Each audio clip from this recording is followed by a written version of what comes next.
یہ سننا تھا کہ میری تو جان نکلنے لگی، میں رونے تڑپنے لگی اور کہنے لگی خدا کے لیے مجھے ایک بار دیکھنے دو، دور سے مجھے دکھا کر لے آؤ، میں تمہارا احسان کبھی نہیں بھولوں گی، مجھے ایک بار میرے باپ کو دیکھنے دو، رک جاؤ۔ مگر کاشف نہیں رکا، وہ چلا گیا، وہ اسی طرح دروازہ لاک کر گیا۔ میں روتی رہی، آوازیں دیتی رہی کہ شاید کوئی میری آواز سنے اور اس گھر تک چلا آئے۔ یہ گھر زمینوں میں بنا ہوا تھا، یہاں نزدیک کسی کا گھر نہیں تھا۔ جو تھوڑی بہت زمین چچا نے نہیں بیچی تھی، کاشف اسی پر کام کرتا تھا اور گھر کا خرچ چلاتا تھا، اور جانے وہ پیسے اس نے کہاں رکھے تھے جو میں نے اسے دیے تھے۔ میں روتی رہی کہ کاش کوئی میری آواز سنے اور اس گھر کے قریب آئے، مگر کوئی نہیں آیا۔ رات گئے، دونوں ماں بیٹا واپس آئے اور آپس میں باتیں کرنے لگے۔ کاشف نے میرے ہاتھ کھولے اور کھانا میرے پاس رکھ کر کہنے لگا، کھا لو، تمہارے باپ کے گھر سے آیا ہے، اور پھر کپڑے بدلنے لگا۔ میرا دل غم سے پھٹ رہا تھا۔ میں نے روتے ہوئے کہا، کاشف تمہیں اللہ پوچھے گا، تمہاری ماں کو بھی اللہ پوچھے گا، تم دیکھنا تمہارے ساتھ وہ ہوگا جو تم نے سوچا بھی نہیں تھا۔ پہلے تو وہ میری بات سنتا رہا۔ اتنی دیر میں میری ساس کمرے میں آئی اور اس نے ایک زوردار تھپڑ میرے منہ پر مارا اور بالوں سے میرا سر پکڑ کر دیوار کے ساتھ مارنے لگی اور کہنے لگی، ساری زندگی تمہاری ماں نے سسر کی ہر چیز پر قبضہ کیا۔ میری ساس کہتی تھی تمہاری ماں بڑی صبر والی ہے، اور تمہاری ماں نے تعویذ دھاگے کروا کر ساس کو اپنے قبضے میں کر لیا، مجھے ایک بھی سکھ کا سانس نہیں آنے دیا۔ تمہارے باپ نے ساری جائیداد لے لی اور جانتا تھا کہ اس کا شوہر نشہ کرتا ہے، سارے خاندان کو یہ کہہ دیا کہ اس نے نشے میں بیچ دیا ہے سب کچھ۔ آج جب دیکھا تمہارے باپ کے پاس کیا بچا، بے سہارا مر گیا۔ آج تمہاری ماں کی آنکھوں کی تکلیف مجھے بڑا سکون دے رہی تھی، اور جس دولت پر اسے مان تھا نا، وہ بھی نہیں رہی، اور بیٹی بھی داغ لگا کر بھاگ گئی۔ تمہارے باپ کی میت کے پاس جب لوگ تمہارے بھاگنے اور تمہارے گندے کردار کی باتیں کر رہے تھے، مجھے بڑا سکون مل رہا تھا۔ تمہاری ماں کہتی تھی نا کہ تمہارا بیٹا آوارہ ہے، پڑھا لکھتا نہیں ہے، ایک آوارہ انسان بنے گا۔ تمہارا باپ بھی میرے بیٹے کو آوارہ کہتا تھا۔ اب دیکھا تم نے، میرے ہاتھ کھلے ہوئے تھے، میں نے اپنی ساس کو دھکا دے دیا کیونکہ میرے صبر کی انتہا ہو گئی تھی۔ جب میں نے ایسا کیا تو میرے شوہر نے پھر میرے ساتھ وہ کیا جو میں نہیں بتا سکتی۔ دونوں ماں بیٹوں نے مجھے اتنا مارا کہ جب ان کو لگا کہ میں مر چکی ہوں تو انہوں نے چھوڑا۔ میری ایک ٹانگ پر لوہے کی اتنی لاٹھیاں ماری کہ اس کی ہڈی ٹوٹ گئی تھی۔ مجھ میں اتنی ہمت نہیں رہی تھی کہ میں رو سکوں۔ میری آنکھیں پتھرا گئی تھی، درد کی تکلیف برداشت ختم ہو گئی اور میں بے ہوش ہو گئی۔ جب مجھے ہوش آیا تو میں ایک ویران سی جگہ پر تھی اور کچھ لوگ میرے پاس جمع تھے۔ کسی نے میرے چہرے پر پانی کا چھینٹا مارا تو میری آنکھ کھلی تھی۔ پھر وہ لوگ مجھے ہاسپٹل میں لے آئے۔ مجھ میں اتنی ہمت نہیں تھی کہ میں بول کر کسی کو بتا سکوں کہ میں کون ہوں۔ وہ ایک سوشل ورکر عورت تھی جو بار بار مجھ سے پوچھ رہی تھی کہ تمہارا نام کیا ہے اور تم کہاں سے ہو۔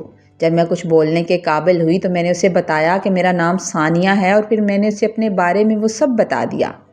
وہ عورت جس کا نام مقصود بیگم تھا، اس نے میری ماں سے رابطہ کیا اور انہوں نے بتایا کہ ان کی بیٹی ہاسپٹل میں ہے، تو میری ماں نے کہہ دیا کہ اس کی کوئی بیٹی نہیں ہے، جو تھی وہ مر چکی ہے۔ میں قصوروار تھی، میں نے اپنی ماں کا سہاگ اجاڑ دیا تھا۔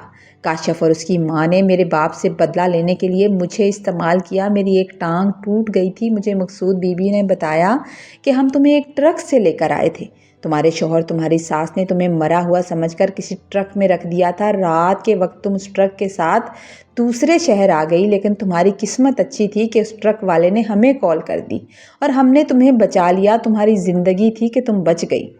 وہ مجھ سے پوچھنے لگی، کیا تم اپنے شوہر کے خلاف ایکشن لینا چاہتی ہو؟ تو میں نے کہا ہاں، میں اسے سزا دلوانا چاہتی ہوں۔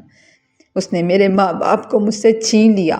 میں دن رات ہاسپٹل میں روتی رہتی۔ وہ آتی اور مجھے چپ کرانے کی کوشش کرتی اور کہتی، جینا سیکھو، تمہاری ماں زندہ ہے، تم ٹھیک ہو جاؤ گی تو جا کر اس سے معافی مانگ لینا، جب ماں تمہیں دیکھے گی تو معاف کر دے گی۔ پھر اس نے خود ہی میرے شوہر پر کیس کیا تھا اور میرے بتائے ہوئے ایڈریس پر اسے اریسٹ کروا دیا تھا اور اسے جیل ہو گئی تھی۔ آج مجھے ہسپتال سے چھٹی مل گئی تھی اور میں ایک ٹانگ کی وجہ سے وہیل چیئر پر آ گئی تھی۔